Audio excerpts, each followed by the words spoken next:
know if there is somebody who has completed PhD or pursuing PhD. That much is enough for me to understand your background.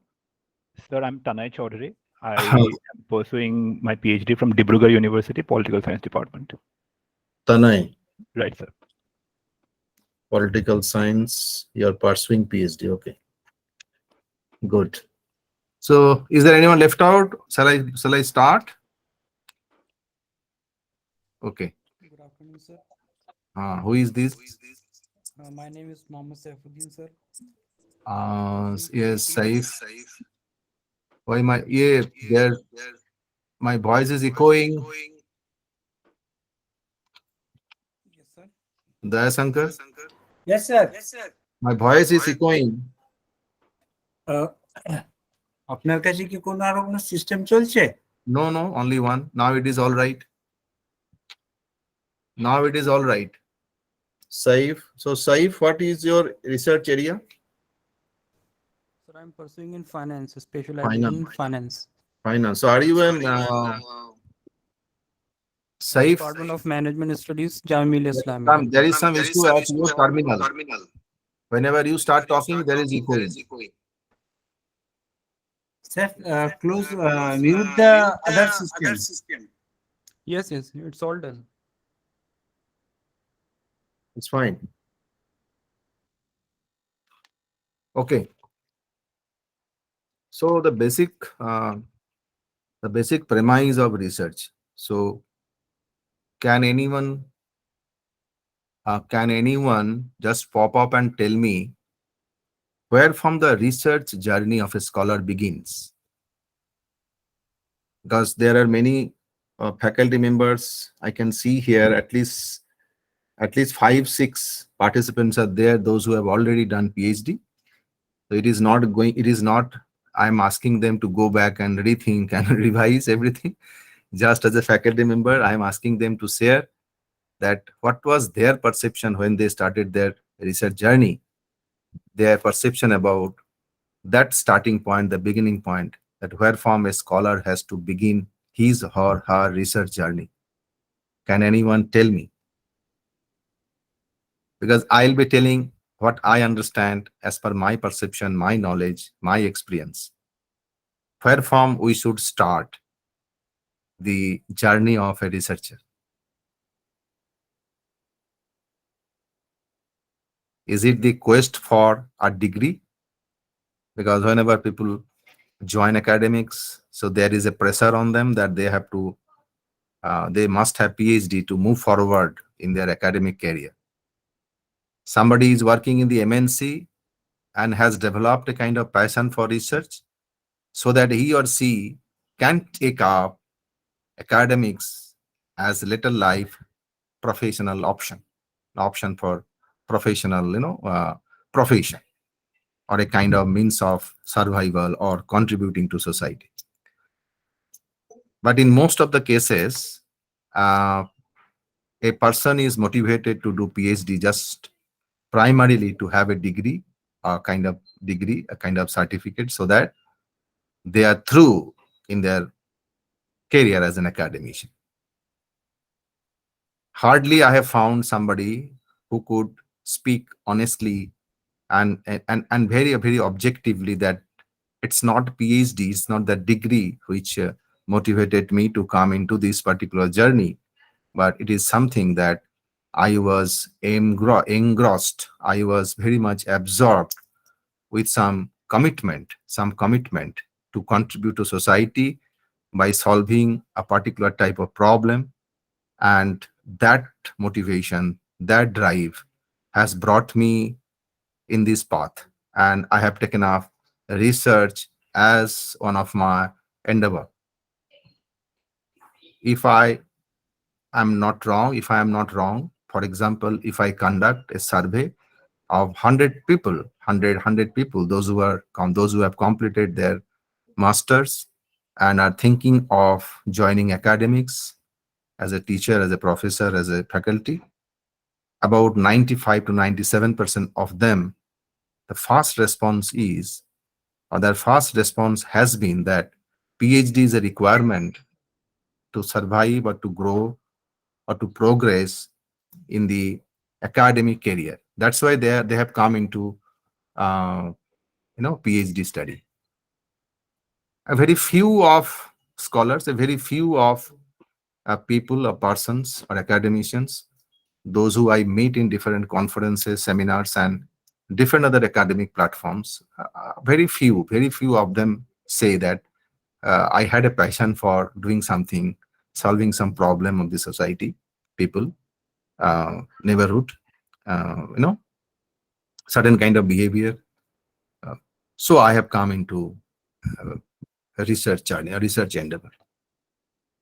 So if I ask you that which perspective, which avenue, the people, those who are doing PhD just to get a PhD degree, to set their feet on academic career, whether that particular group of people or the other group of people, those who have a motivation which is embedded in their interest or passion for doing something for the society, which one of these two domains, which one of these two domains, actually the people belonging to these two domains have the right motivation or the right, what I can say, that right intent to do research. Is there anyone? Is my question clear to all of you? That a group of people doing PhD just to get a PhD degree, to set their feet on the track of academic career, and other group of people have taken up some problem after masters, or maybe after they completed UG, and before starting their PG program, or before thinking of their PG program, before thinking of a university to go and join, something was going on in their mind, something was being cooked up in their mind, and they decided to take up research as a stepping stone of their career. And later they have registered for PhD, and consequently they have got their PhD degree as well as a kind of recognition as a researcher from the society. The second group, to the best of my knowledge, the people, those who belong to the second group, that those who come to this endeavor out of the profession and passion and interest, they really do some genuine work. It does not mean that I'm completely devaluing the contribution of many scholars, those who have taken up PhD as a qualification motive, that I have to complete PhD, otherwise I cannot survive in this profession. So many of them might have done something good, but most of the doctoral thesis, whatever we experience as an examiner during interview, during doctoral committee meetings and all, we find those are simple repetitions of some junk work done by previous researchers. And there is the challenge for a scholar, there is the challenge for a faculty member, those who have a very noble objective to establish themselves as a renowned academician through research and consultancy.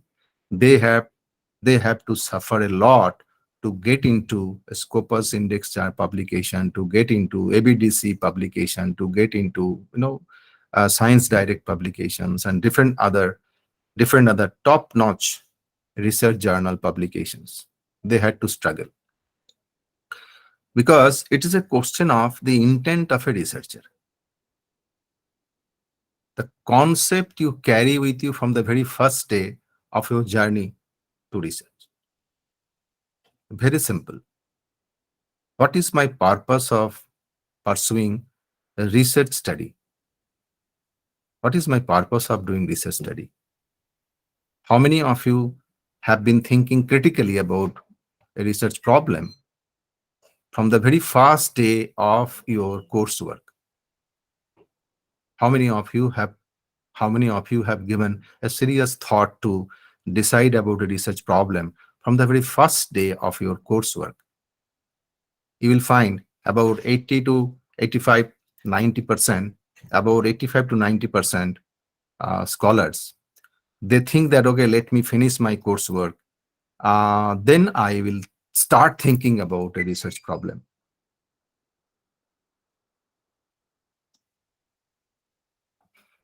A research problem, you cannot have a calendar date and time to begin or to start thinking about a research problem.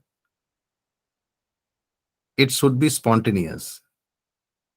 It should be along with your life. It should be very much part of your thought process. It should be very much part of your life. And if the research problem appears, evolves through your life experience, through your regular interaction with the people, your colleagues, you know, with other fellow academicians working in other institutes, either you have been traveling in a bus or a train or a air travel, or you are moving through a huge crowd in different type of social events, social ceremonies, or you are reading a book or reading a journal or reading a newspaper,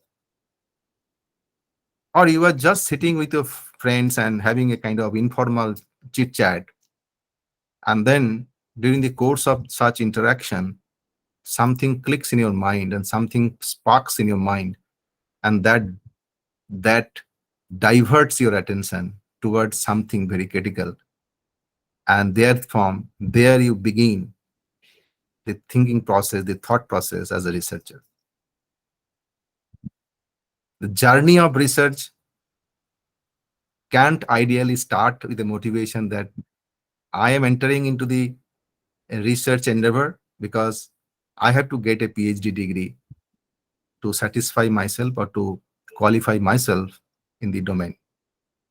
That cannot be an ideal point of starting research.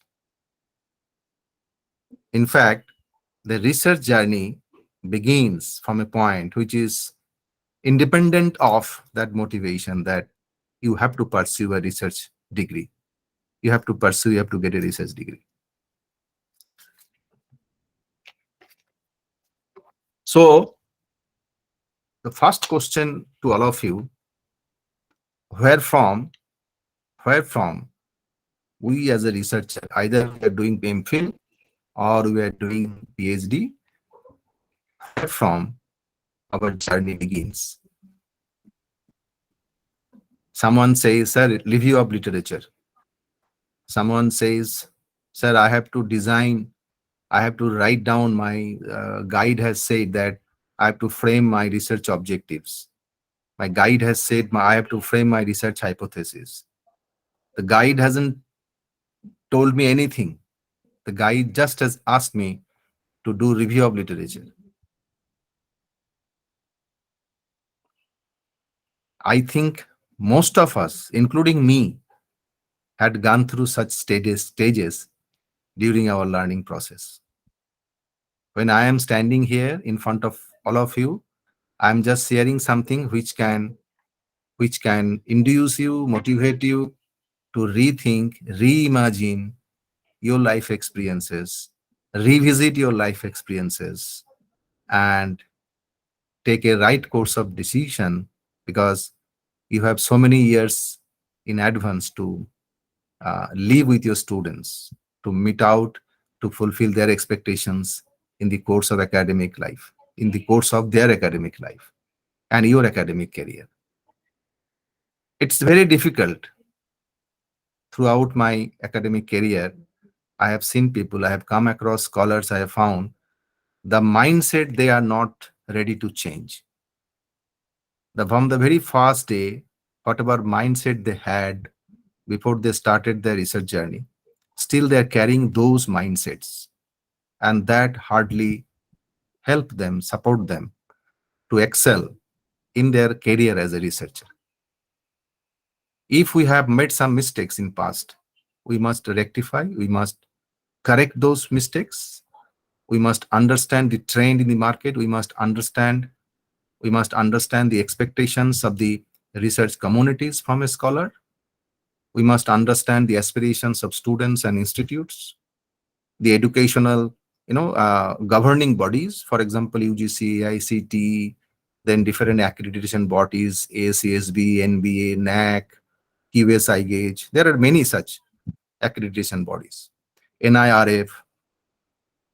Understand? All those bodies, all those agencies, plus your institution, plus your student communities. They have some aspirations and expectations. Your society, your people, different development organizations. What are their aspirations? What are their expectations from you as an academician? That analysis you must do in the very beginning, because this is a continuous part of your academic role or our duty wherever we are working. Either we are working in a private institutions or a government institutions, do not matter. But we must understand that aspirations and expectations of different stakeholders. And then we must try to understand what I am going to contribute through my research. Am I going to contribute something to further build the knowledge system, or I am going to help people to solve some of their life problems, or I am going to give some insights. I'm going to give some insights to some practitioners, those who are practicing medicine or other different type of clinical services. Whether my research is going to help them to improvise, to improve their intervention strategies, intervention methodologies. Am I going to do a research which can induce the faculty members of my society to strengthen the drive for indigenization of social work? For example, if I belong to this profession, social work, so whenever I do research, I think research, I try to collaborate with my fellow colleagues. I try to collaborate with my students and other faculty members, where I strive to do something which can contribute to or strengthen the national movement, the national academic movement, indigenize social work methodologies. If somebody is in the field of sociology, what kind of contribution I'm going to do? If I'm a student of political science, if I'm a student of, for example, somebody said agricultural entomology, I'm very happy that a varied type of scholars are attending this discourse today. It's very good, because we are living in a time when government organizations, private organizations, national, international funding agencies, everybody is talking about interdisciplinary and multidisciplinary research. And to some extent, I'm thankful to God that I have been very much, what I can say, blessed. I can say that I'm a blessed teacher or a person who have that opportunity to do PG in social work, and then I have done PG in management studies. So I am very closely observing these two fields: the social science, its contribution to society, and the management studies and its contribution to society. There is a conflict. There is a conflict, and that conflict, I am living with that conflict. I just tell you an example. When it is a social science, it directly relates to society, people, it's their problems, their life. When it is a management studies, it talks about how do the students are getting ready to contribute to market. That means the companies, the multinational organizations, the capitalist forces. And whenever they talk something about giving back to society, it is very residual in nature. But on the other hand, the students of social science, political science, anthropology, they directly deal with people, their life, their culture, their living. Understand? So there is a conflict. So I, as an academician, always face this kind of challenges whenever I sit with my colleagues and my students, and there is a conflict of their expectations and aspirations every time, and how to go through this kind of conflict and conflicting aspirations, and find out something which can act as a bridge between these two different sect of people, between these two different sets of aspirations. There is the challenge for a multidisciplinary researcher. Understand? So the question is the scholars, those who are working in the field of agriculture. It is not a question of thinking about only how to increase the yielding capacity of a rice variety. Those researches have been done enough, and there are still several laboratories they are working. But now the question comes into in the forefront, that how agriculture can transform the life of people, including employment generation, including strengthening the labor market, including quality of life. How agriculture can contribute to sustainability, what kind of agriculture we must pursue to to ensure that the society be sustainable in future, and how agriculture can transform the life of rural as well as urban people. A lot of things are going on. So research in agriculture, or for example entomology or related fields, that should not be limited to thinking about how to increase the yielding capacity of a rice variety or any variety of wheat or any kind of pulses or grains. So the non-conventional thinking must come into the field of research. That is the challenge. Okay, so whenever I am talking about sociology, political science, how political science as a discipline can transform the life of people in terms of improving their capacity, their power to take part in democracy, to make democracy more vibrant, to make decision making in society more purposeful. So the political science researcher to come out of their conventional thought system and then think something very relevant to the society and transforming the life of people through empowering them, through ensuring rights to them, giving them, enabling them to make this democracy more vibrant kind of thing. So similarly, sociology, the people must come forward and their conventional mindset and think something about sociology of employment, sociology of health, sociology of environment, sociology and sustainability, a kind of topics. So those are very much in demand. So as a researcher, uh, do not if you do not drive you to think differently and out of your conventional mindset, then it is very difficult to get your researches published in a Scopus paper or ABDC paper, because if you are not contributing something very unique and novel, those journals won't accept your publication. It might be empirically very strong, it might be very thorough in terms of scientific research framework, everything is fine. But if your research does not offer something unique, something noble, something new, something creative in terms of bringing changes in the life of thinking and living, then it is very difficult to get through such publications. Okay, even in Scopus also there are 4 different criteria: Scopus 1, 2, 3, and 4.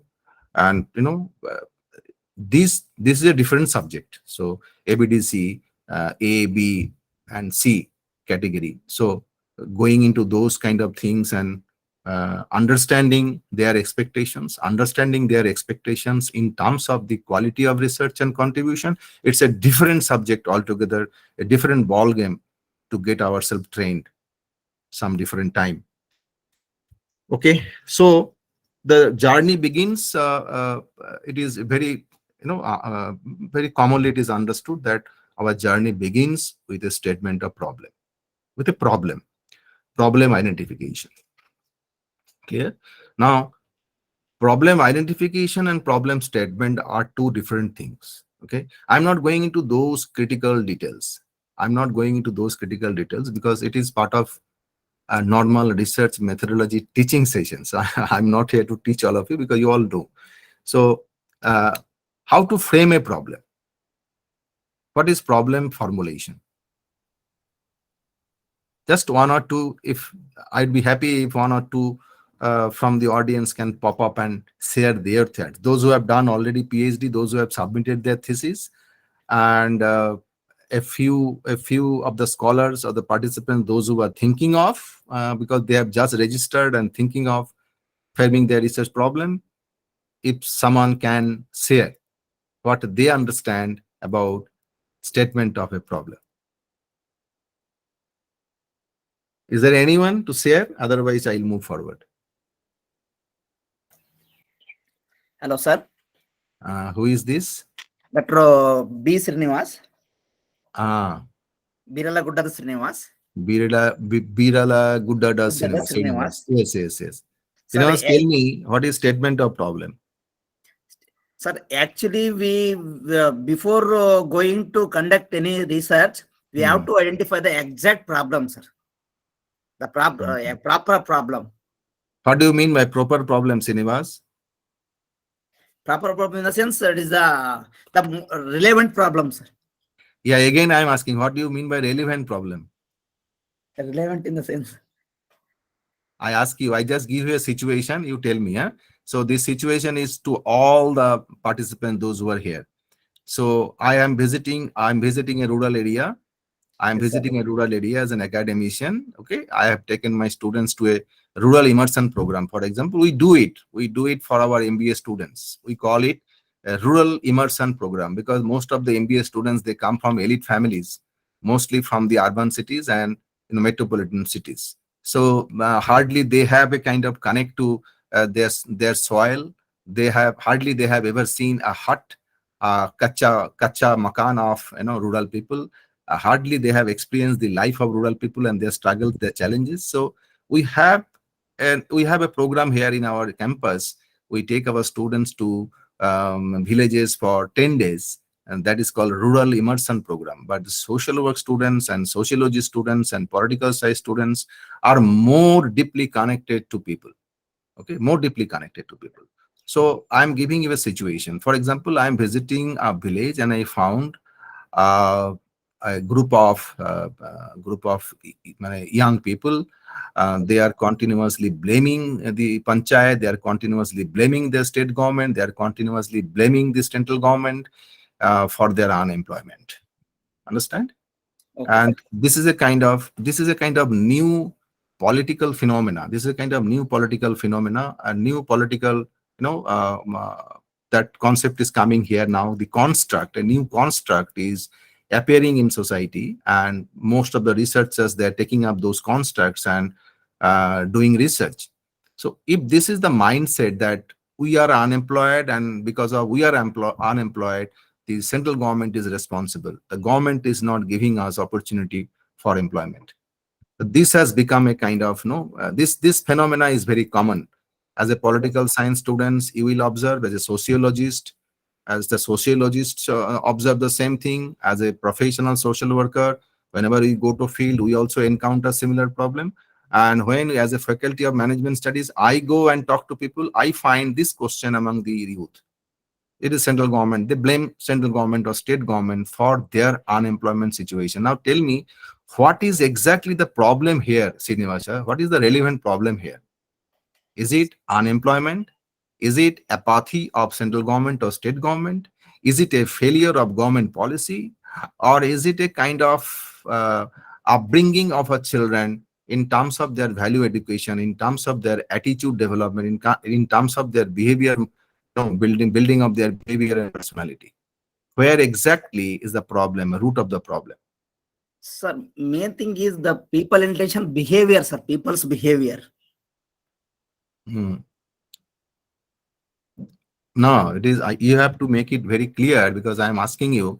See, when you said statement of problem, you said it should be appropriate. Then you said it should be relevant. I'm asking, just define those constructs. What do you mean by relevant? What do you mean by actual problem? What is actual problem? Is it the actual problem is unemployment? Is the actual problem is government's failure? Is the actual problem is deficiency in the policy formulation or policy making? Where is the actual problem? We generally take up a research project. For example, we just immediately jump into a conclusion. We start framing a questionnaire. We plan for a survey.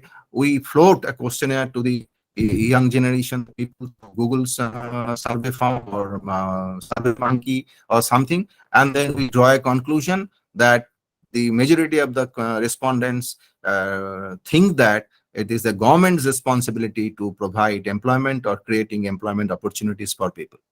And that particular phenomena is existing in society for a long time, and this is still existing because this type of myths and this type of statements have not been challenged by the different social scientists. We have been grossly failed to take up this kind of challenges, do critical research, and re-establish and prove that these are all myths, and this kind of perception should be challenged and reimagined, redefined, reconstructed. Otherwise, the same phenomena is being percolated from generation to generation, and a kind of social unrest, a political unrest is being evolving in the society, and that is misused by different political parties.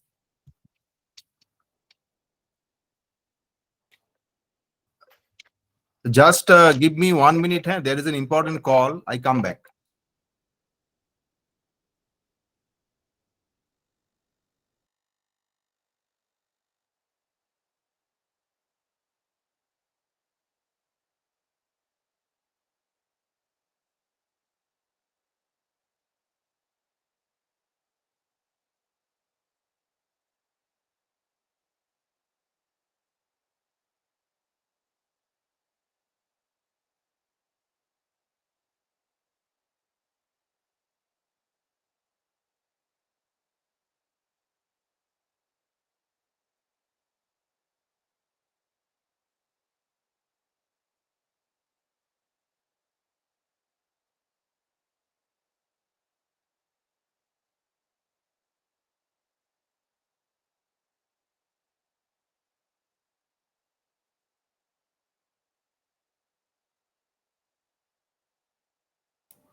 It was a call from my chairman. So you can understand, no, I'm working in a private institution, so I cannot ignore the call. Okay, sorry for this intervention. So I hope you are trying to understand my concern. What as a researcher I'm sharing with all of you, that there are many perceptions, many phenomena, many thought systems are prevailing in the society, which have never been challenged by the contemporary researchers. Instead of challenging those perceptions, those perspectives, those phenomena, we are staying silent, and we are just silently watching, observing, and doing something else where we can do our research, complete our research very fast, and we can get couple of publications very fast, and we can get our degree and other different types of recognitions. But as a researcher, as a social scientist, all of us are social scientists. Those are working in political science, social science, librarian, I can see adult education, uh, varied disciplines and varied courses. I can see people are here from those disciplines. So don't you think it is our responsibility to challenge those perspectives, to establish that those might be those are some myths, and those are some uh, I can say the connotations or the kind of construct which have been wrongly built, which have been built through wrong perceptions, wrong expectations, some faulty desires of people. So we must have sociological analysis, we must have political analysis, we must have other aspects also to understand those thought systems and to challenge those thought systems, so that we can come out with some new perspectives, some fresh ideas which may have the power to uh, you know uh, to reorient the thought system of our younger people. And this has been a deficiency. I am not using the kind of English that this had been. I'm not using this had been. I'm telling this has been a deficiency because of there has been some loophole in our earlier education policies.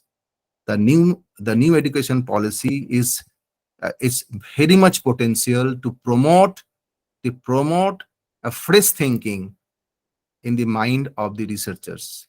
Interdisciplinary and multidisciplinary research projects are very much required and needed to challenge the status quo of our society, our people, our thought system.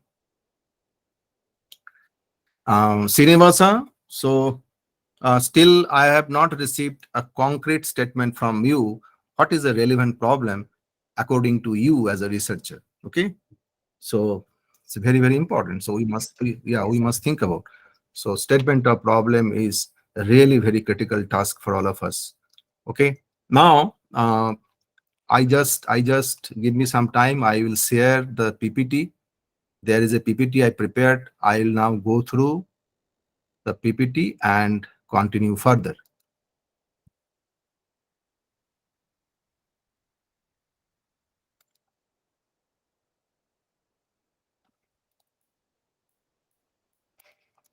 Is it visible to all of you? All of you can see? Can you see? Yes, sir. Yes, sir. Okay. If there is any problem, Yes, sir. is it visible? Is it visible to all of you? Yes, sir. Okay, good, good, good. Yes. So let us move forward. I'll move very slowly. If any one of you has some doubt, can stop me and ask me question. Okay. Don't. If there is any doubt, please do not keep it unresolved.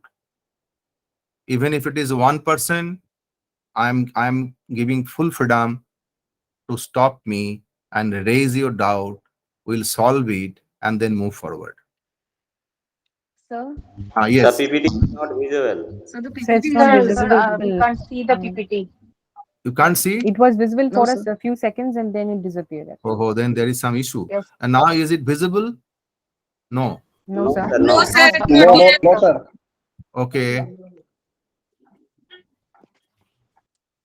Is it visible now?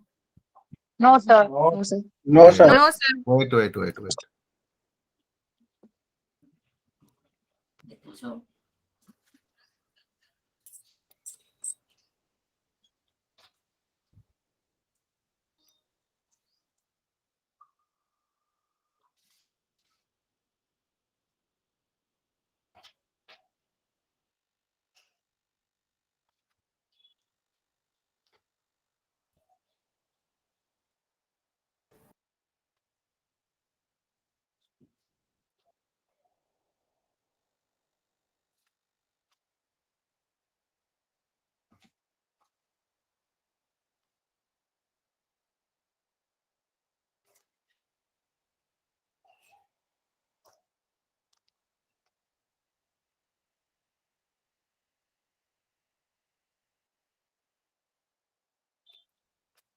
Sir PPT আবার কি হলো?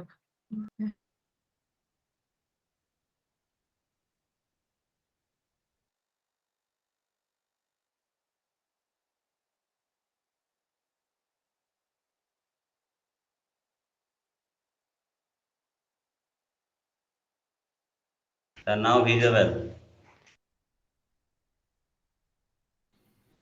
Sir visible.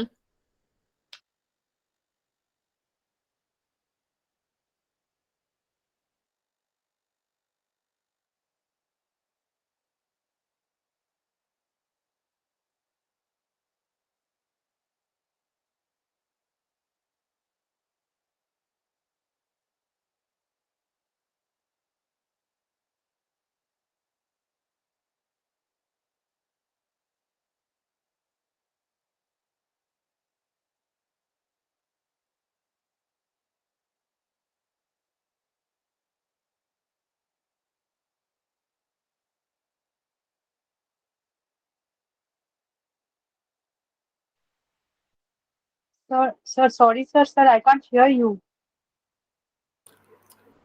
Sir, your sound, voice is not coming to us. Sir, please unmute yourself. Yes. It's, Yes.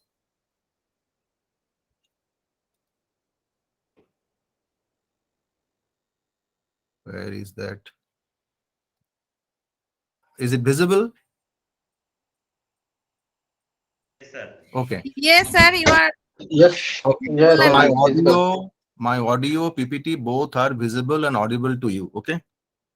Okay, okay, sir. So see, it is said it is this is something which we cannot avoid, or cannot ignore. Okay, the scientific approach. Now, when it says scientific approach, this does not mean physics or chemistry or nuclear science. The scientific approach is talks about something which is logically established, something which is logically established. It may not be always through experiments. Okay, this may not be always through experiments. For example, if I say there are 3 or 4 different types of problems: descriptive problems, causal problems, relational problems, and one more type of problems are there, that is we'll see that. So there are different types of problem, 3 or 4 types of problem generally we take up when we do research. But whenever we are telling scientific approach, it does not mean only causal research is scientific. Only causal research is scientific. That is where we try to find out a cause and effect relationship. That is good. That is very interesting, exciting, and we find out different variables, variable A and B, that A creates B, or B depends on C, and then C manipulates A, or A drives C, then C creates B. A lot of complexities. Okay, structural equation modeling and all those things are being used nowadays heavily in research.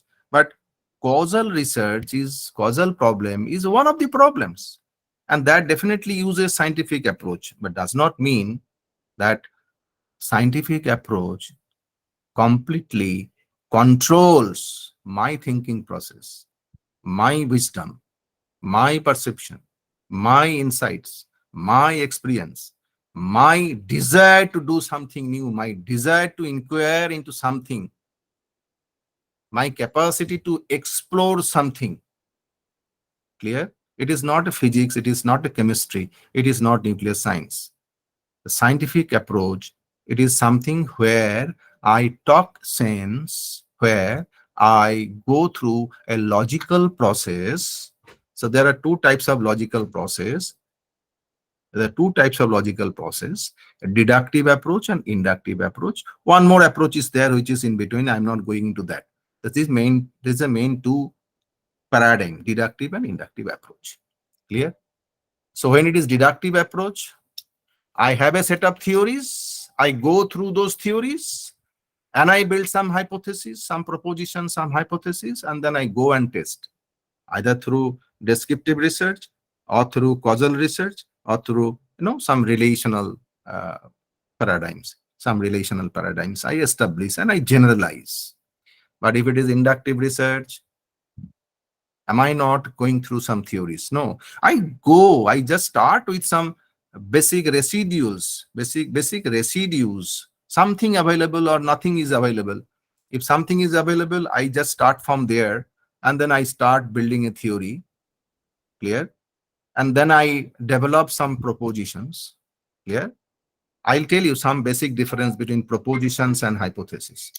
Clear? I'll tell you some propositions and hypothesis, what the difference. So inductive research, I start from a very minor premise, For example, I just give you an example, you will understand. Ram, for example, leave it Ram. Let us take some other. Suresh is a student of class 8 of XYZ school, and Suresh is a very bright student. Suresh is a student of class 8 of XYZ school, and Suresh is a bright student. Okay. Now somebody comes to me and tells, Sir, you were telling Suresh, the Suresh is a good boy. And you know, in Suresh's class, there are 80 students. There are 80 students.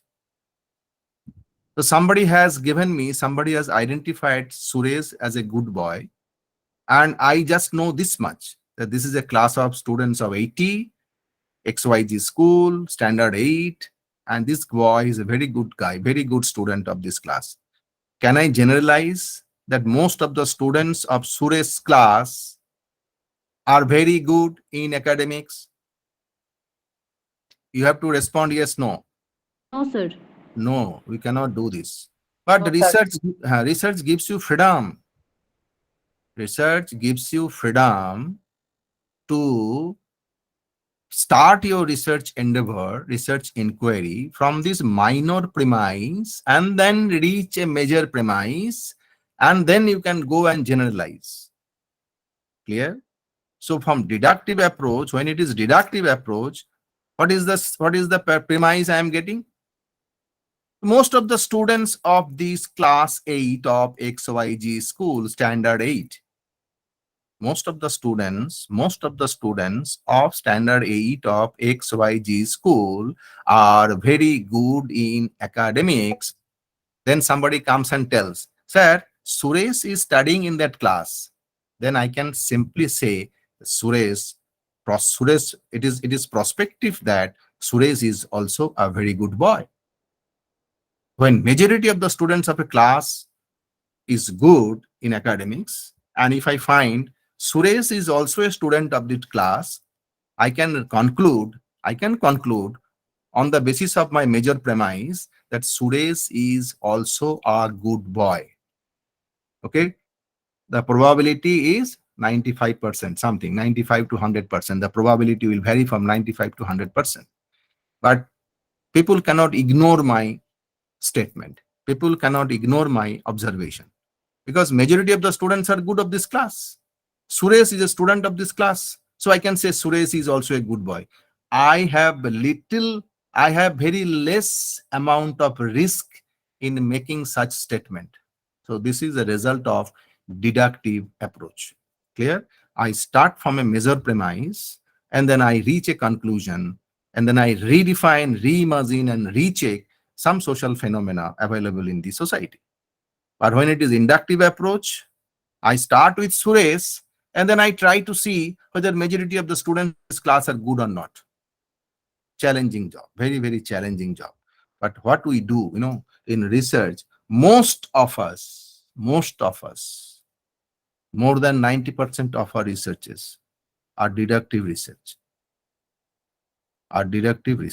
Because there we extensively use hypotheses. Not propositions. What is hypothesis? There are people I have seen fighting. They say, proposition and hypothesis are same. I do not accept 100% such arguments or such kind of statement that propositions and hypotheses are same. I do not accept as a researcher.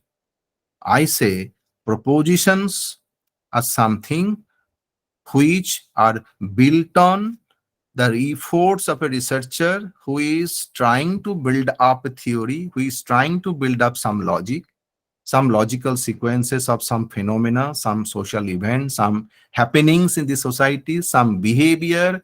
They are trying to find out some pattern of relationship which is not empirically established, which is not yet tested so far, which is not empirically established. But I can claim that the thinking process which I am following is scientific because I can see a pattern, I can see a logic, and I can establish some kind of premise. Clear? Based on my observations. Now I give you an example here, and you tell me whether I am wrong or right. Okay, I give you an example. What is the example? There is a huge garden.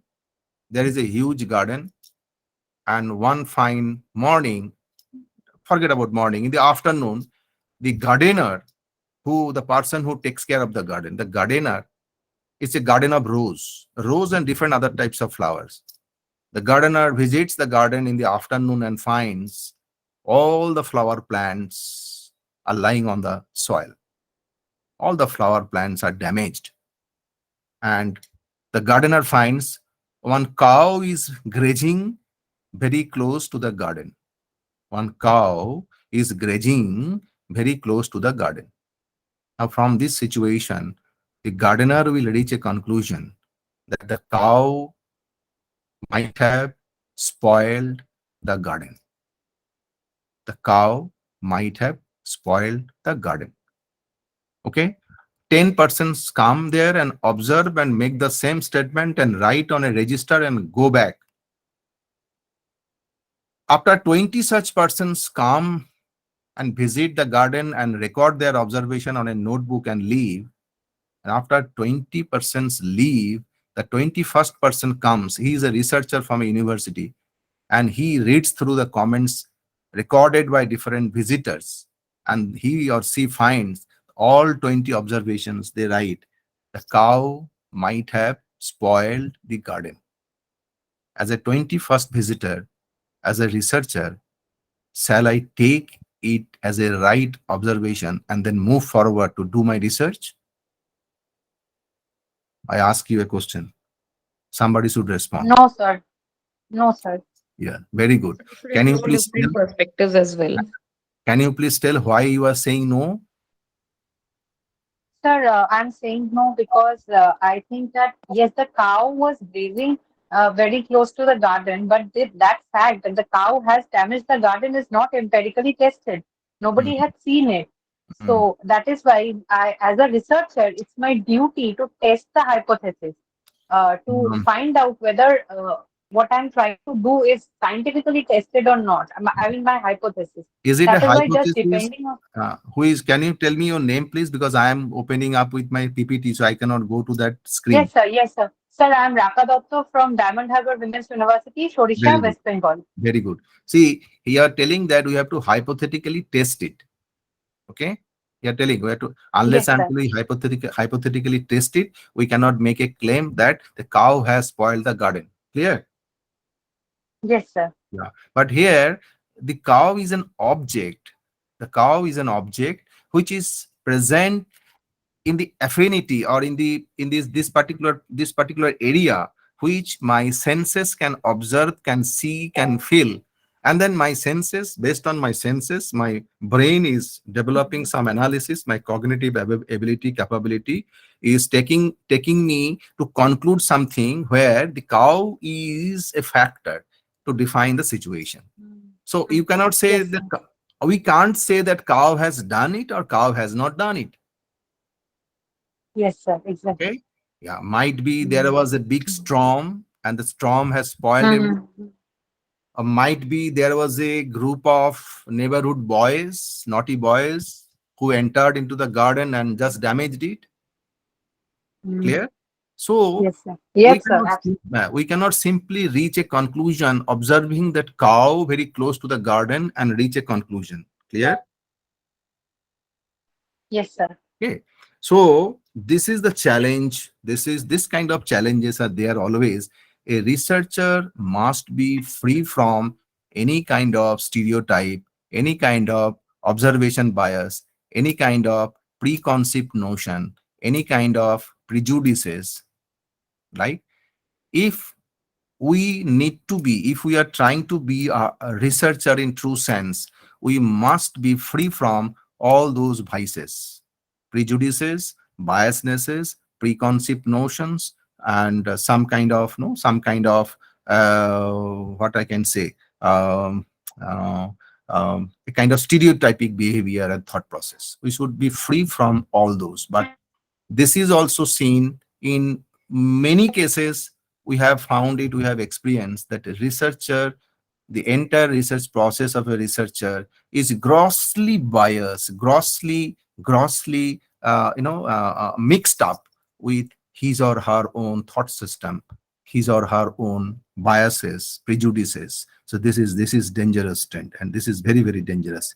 Even though that research is empirically very sound, but when you submit to a very good journal, the editorial board will quickly reach a conclusion that this might have involved some kind of prejudiced mindset of a researcher, so they can understand it.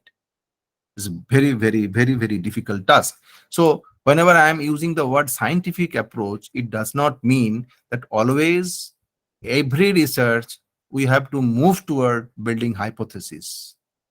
Whenever I am doing some inductive research, I can do something. I can go through some constructive review of literature, very constructive review of literature, very authentic set of observations, very authentic set of observations, very authentic set of data and figure, and then I can propose certain relational statements. I can propose certain descriptive statements. I can propose certain relational statements. So I can propose that I am not building hypotheses. Hypotheses can be built. Understand? I'm telling Yes, sir. I'm telling a very important line here. Please listen to it very mindfully. Hypotheses are framed when we are reviewing established, published literature, empirical literature, and therefrom we are trying to identify some research gap. Those variables, those factors have already been studied and had passed through a rigorous scientific measurement, statistical measurement, and therefrom some observations already have been recorded by the earlier researchers. Published research papers have talked about those variables, their relationships, and I, as a researcher who is going through a new research project, who is critically reviewing those literatures through literatures, and therefrom when I find out some gaps, but the gaps I establish those gaps, I find those gaps from or within the research projects which have been completed and published in reputed journals. And there I can draw hypotheses. I'm not drawing propositions, I'm drawing hypotheses. And those hypotheses, because it is a deductive research, theoretical foundation is available. Lot of empirical research is available. Lot of variables have been tested, retested. Understand? Their relationships have been tested and retested. A lot of insights have been drawn, and therefrom I am trying to find out a gap. And then I have my scientific premise is very strong, and there I build hypothesis, null hypothesis or alternative hypothesis or experimental hypothesis, anything, okay? A descriptive hypothesis I build, and then I move forward to test them through statistical analysis. This is deductive research, descriptive research, causal research, relational research studies. Can understand?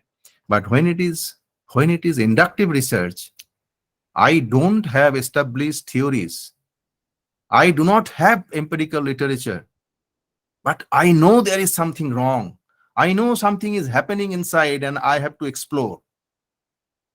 Okay? I have to explore. And there lies the major challenges before a researcher.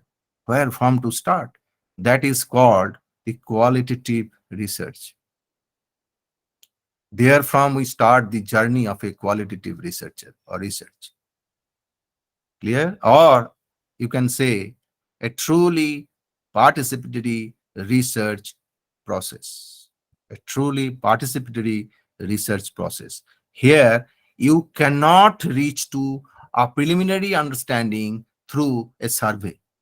No, no, no. Clear? Persons plus situation is equal to living. For example, person plus situation, living. A research problem, most of the social, political, anthropological, behavioral, research problem is about the living, not only situation, not only the person. If it is the only person, even if it is the only person, to some extent, a clinical psychologist can intervene, a psychiatrist can intervene, but still the psychiatrist needs to understand where she is living or he is living about the client. because situation always stands as an important factor in our life. But whenever we do research through survey, we ignore the situation. We simply go with a survey method, a questionnaire method, and we just address the person, and then we try to understand the phenomena. We try to conclude some phenomena. We try to conclude and generalize something by ignoring the situation. But if it is inductive research, you cannot ignore the situation, and you have to participate. You have to see Suresh, how Suresh is behaving. Then you have to see how Nalini is behaving. Then you have to see how Paresh is behaving. You have to see how Radha is behaving. And this way, they repeated 4 or 5 observations. If that confirms the frequency of something good, then you can build up a propositions that if such behavior is commonly found among the most of the if such behavior is commonly found among most of the employees of this bank, then we can propose that most of the employees of this bank are very good. So here I am not drawing a hypothesis. I'm proposing something, seeing a set of behavior of some people, not all the people. Clear? So my premise is still very small, but my observation are very strong, and I find a pattern there, and that pattern helps me to build up my research structure, and therefrom I can drawing some proposition to take it further for testing. So whenever there is an inductive process, inductive research, because whenever it is a qualitative research, it is very difficult to generalize. It is very difficult to generalize. And if your research study cannot contribute something which has power to generalize, will not be accepted by most of the journals in this world. Now, there are many research journals are coming who are accepting a beautiful research study, which is single sample research. Single sample research, inductive research, purely qualitative research. Similar journals are coming in the market in the academic world. Otherwise, most of the cases they will tell you your paper, even though there is a good something is good, we have read your article, it is fantastic, it is very good, but we cannot accept because the empiricism, the principle of empiricism is grossly deviated, and there is no empiricism in your research. This is the current trend, but this trend is obviously under a process of change. There are many qualitative journals are coming out in market where they are accepting a qualitative research, whatever it might be, and when it is coming out with some concluding observations, these are not conclusive research, okay? And there is again a difference between conclusive research and research conclusion. There is a very I have seen people fight on open platforms that conclusive research are and conclusion of research are same. I say no. This is the people, those who are very ardently doing research and very closely associated with this field, they will say no. Please, conclusion and conclusive research are not the same. Conclusion is an outcome of a deductive research process, a descriptive research process, a causal research process. Understand? We draw a conclusion and then we generalize the finding. But conclusive research, even though it is an objective, it is a qualitative research. For example, I am doing a grounded reality, grounded theory research. My premise of observation is very minimum, maybe 2-3 samples I'm observing closely. I'm closely observing them, staying with them in their community for 15 days, 20 days. I'm living with them and I'm observing their daily life. And therefrom, I'm trying to identify a pattern of life. Okay. For example, I just give you an example here. I closely observe 4 persons. I closely observe 4. Very simply, I'm giving you an example. I'm living in a tribal village. I'm doing an ethnographic research. I'm living in a tribal village. participatory research, purely participatory research, and I am observing closely, observing four subjects. Subject means four individuals or four families, and I found two different patterns. Okay, I just give you an example. The two families who get up early in the morning before sunrise, those who get up early in the morning before sunrise and go to bed early in the night are very prosperous in terms of economic prosperity and wealth. This is a pattern. There is no scientificism now. My observation. I have been living in this village and I have found these two families. The people in those families, those two families, are rising before the sunrise and going to bed early, and I found them very prosperous. And another two family I found, they are late risers and they go bed late. They are not so prosperous when we compare these two with the other two. There is a pattern. And this pattern, whenever I am observing for 15, 20 days, whenever I am drawing, whenever I am building a case study on it, can anybody deny this? Can anybody deny this fact? There's two families consistently being observed, and it is found that there is a pattern that they are rising early and going bed early, and those two families are prosperous. And the other two families, they're late riser and they late go to bed and they are not prosperous. Nobody can ignore these two observations, because as a researcher, I have been participating in their life. This is an ethnographic study. I am living with the people in the community. I have observed them very closely, because it is not a survey. It is not a simple questionnaire survey. I have been observing them in their situation, and then I am trying to understand their life, their culture. And there I find a very minute difference between these two families, two sets of families. And from there, I can build up a theory and I can propose that the people, those who rise early and go to bed early, are prosperous. Now, this thing I take further and take large number of sample from that village and surrounding 2-3 other villages, and if that is empirically tested, it wonders everybody that the pattern, actually this pattern is a pattern which is existing in these villages, and this is a inherited, this is a kind of perennial pattern which this researcher through his research or her research has explored. And now this pattern will come to end as a theory that early risers and those people who go bed too early, they are the prosperous. This is one of the reason of prosperity. So this kind of generalizations are not coming from a deductive observation. I have not taken large number of samples and then did a survey and then doing kind of statistical analysis and then establishing that yes, majority of people, those who are early riser and early go to bed, they are prosperous.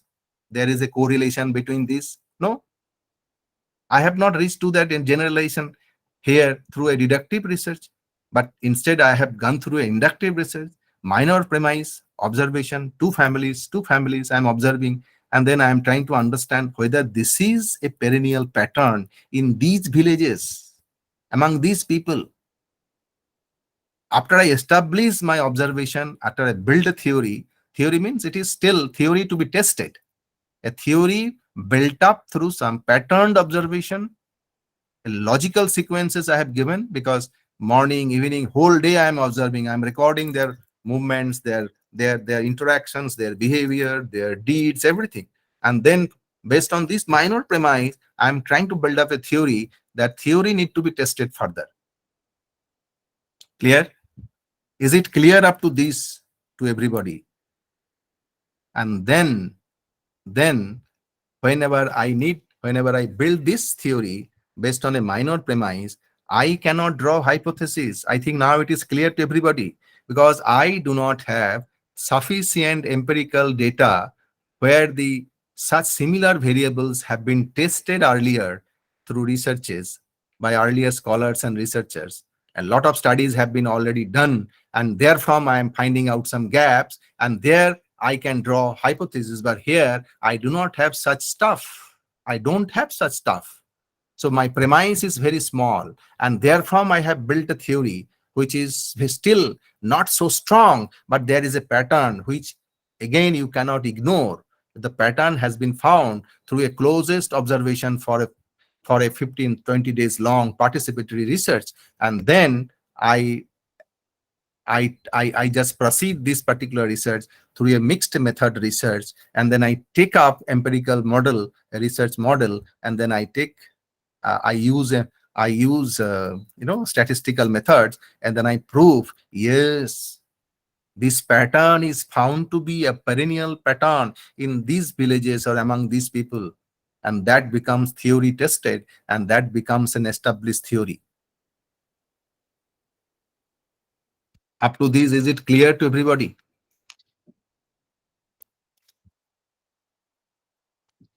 No one is responding. All of you are Yes, sleeping. sir, it is clear. Is it clear? So these two Yes, things. sir. Yes, Yeah, sir. these two things are very, very important. Otherwise, what we do, we always prefer to use some junk. We, in the name of review literature, we just go through literature. We try to write all those things. He has done this, he has done this. This is the finding, that is the finding. This is the gap, and then these are the hypotheses. But here I do not have that such scope because no study has been done so far. So there lies the importance of qualitative research. Okay, I can, after doing a qualitative research, first I can frame a problem.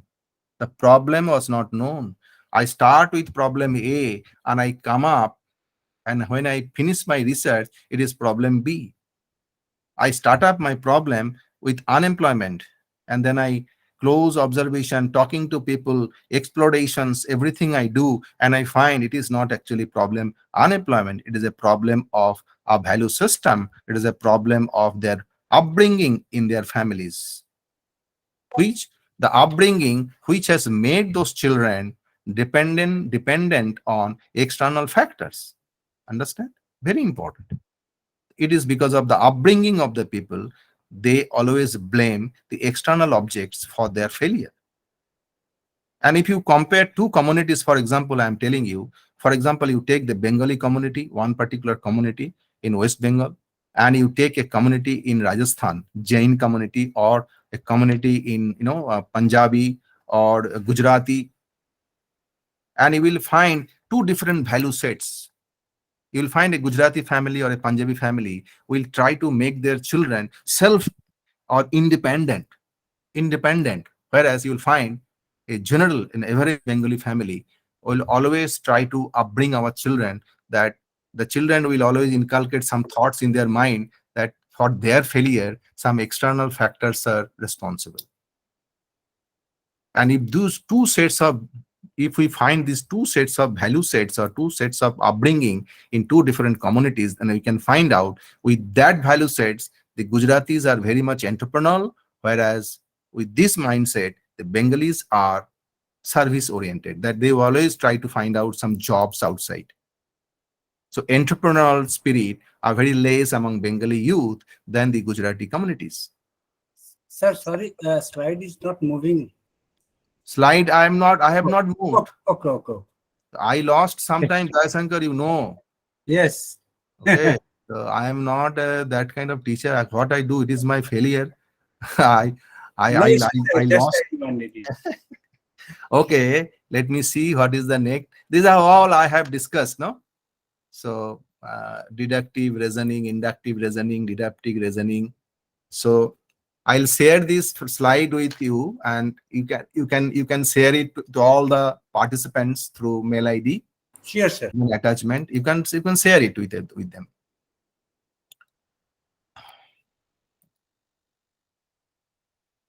Yeah, where is the problem here? There's a very important topic in social science, parsimony. A very important topic, parsimony. Multiple causation suggests that social and economic phenomena are explained using multivariate models where several variables are used. Very difficult. Nowadays, you see, that's why you will find that structural equation model. If you are doing a research, I'm telling you, each one of you, if you are doing a research and if you are doing this structural equation modeling beautifully designed, and then if your research process is very sound, your review of literature and then discussion part and then results and findings, I can guarantee you that your research will be published in ABDC B. At least ABDC B you can publish, or Scopus Q1 or Q2 you can publish straight away. Understand?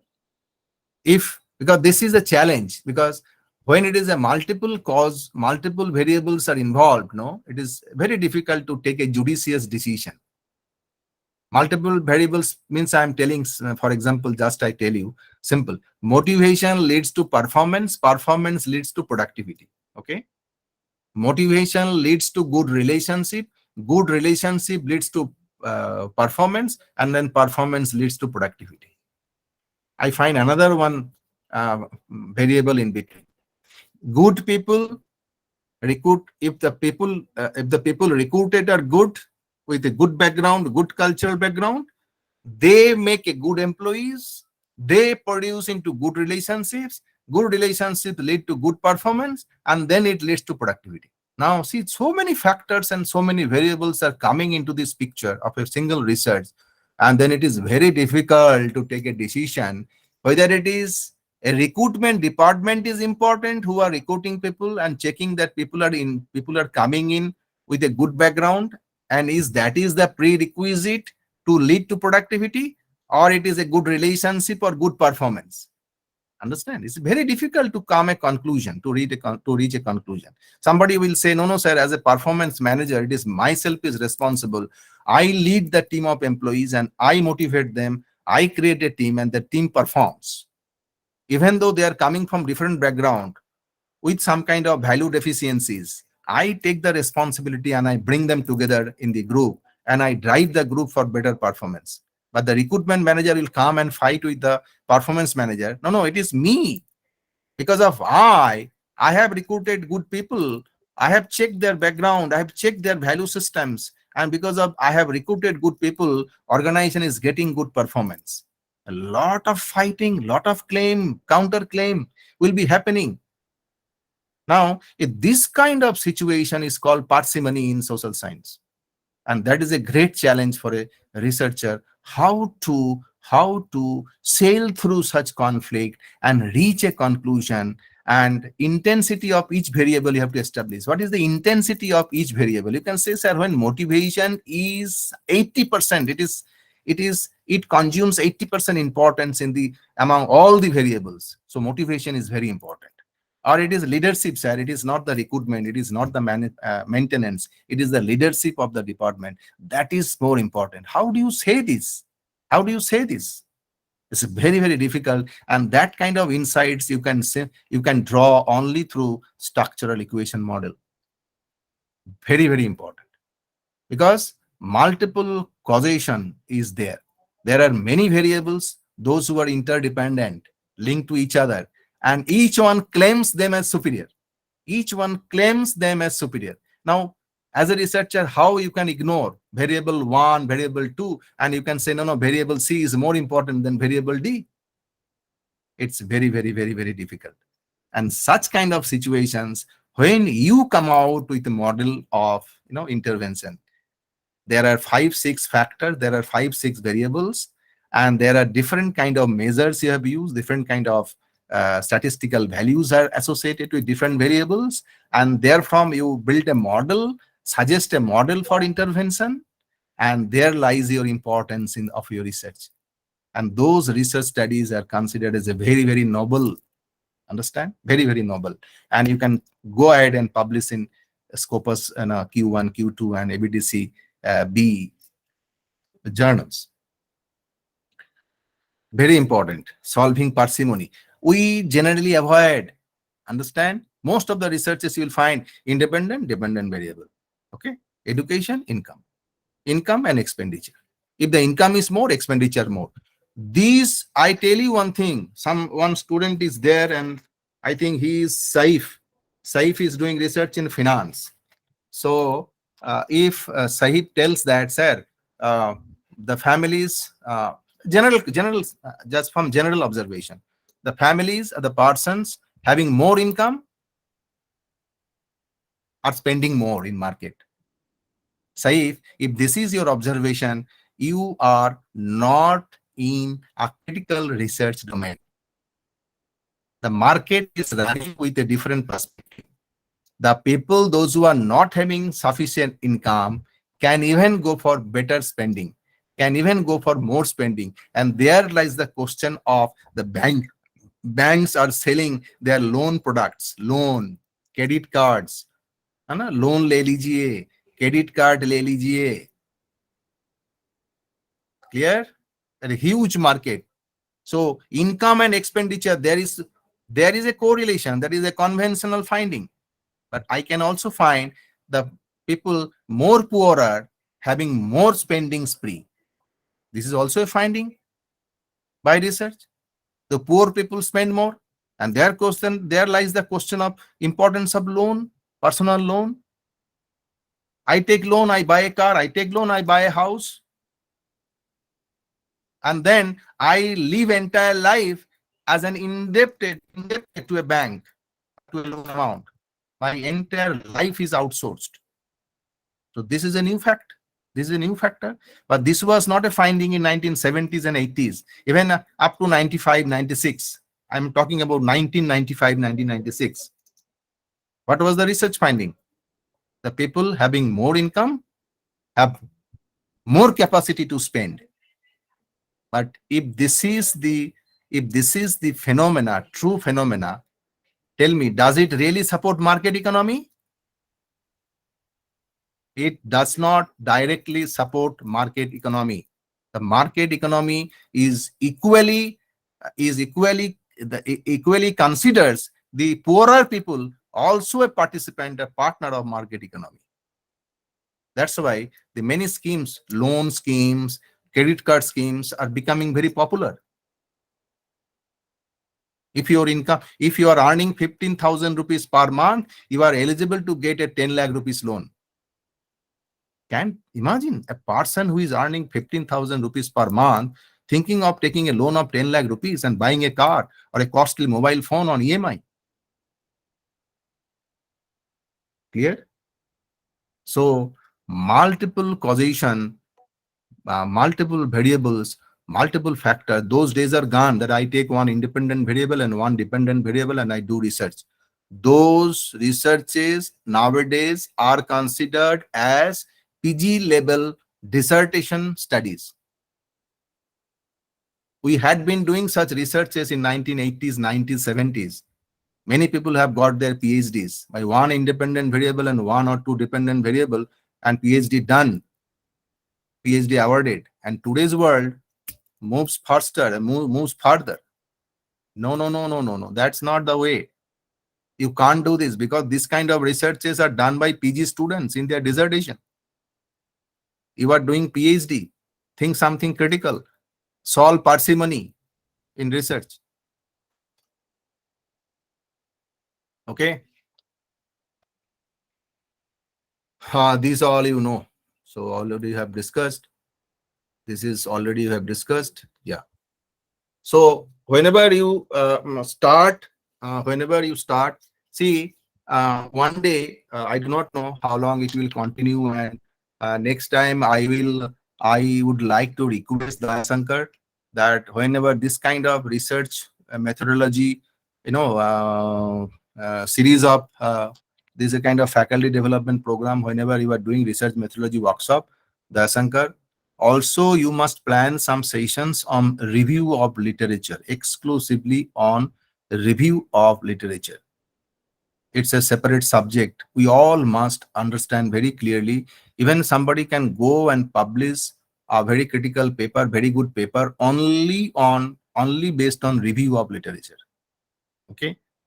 So this is a basic premise where from your research thoughts should begin, at least to clarify your thoughts, at least to recheck your thoughts, because your thoughts may come from different other sources. You are traveling by train, you are reading a different book, you are talking to a group of people, you are observing some phenomena, some event. Therefrom, some idea may emerge in your mind. But those ideas, those thought process, those thoughts, you must verify with the world of literature, research literature. Okay, very important. Research papers, research reports, newspaper articles, all those things. Observation, interactions, everything I have noted down. That's why these are the sources of your research thoughts. Okay.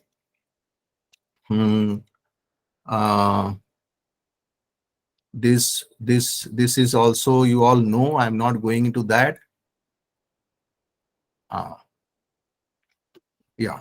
So again, very briefly, I'm telling you these four components. These are the four components must be there when you are framing your problem or your research idea. When you are building your research idea, somebody asked you, please give a write-up about what you want to do. So the major portion of your write-up must be on the problem statement, and that must include symptoms, solutions, causes, and blame. It's very important.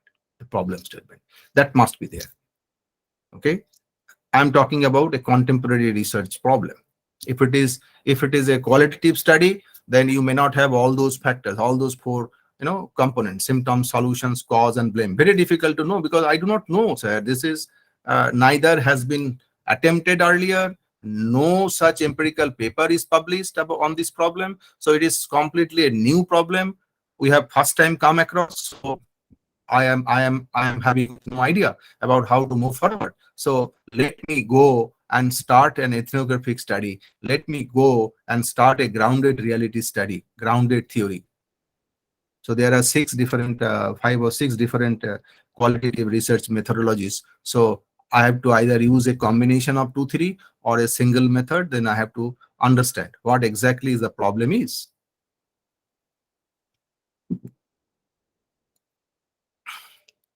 Okay.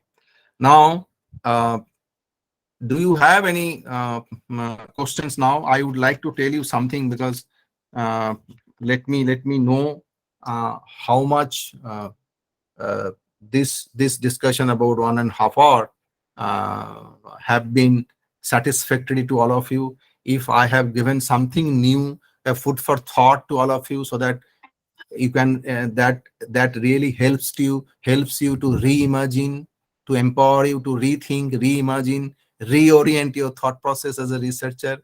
Do you think that this particular 1.5 hour discussion will be really adding some value to your existing knowledge? Now I am open for questions. Dayasankar? Sir, I have Yes, a sir. question for you. Yeah. So whether it has been of some help to all of you, have you got something, some sparks? See, I'm not taking class here, definitely. So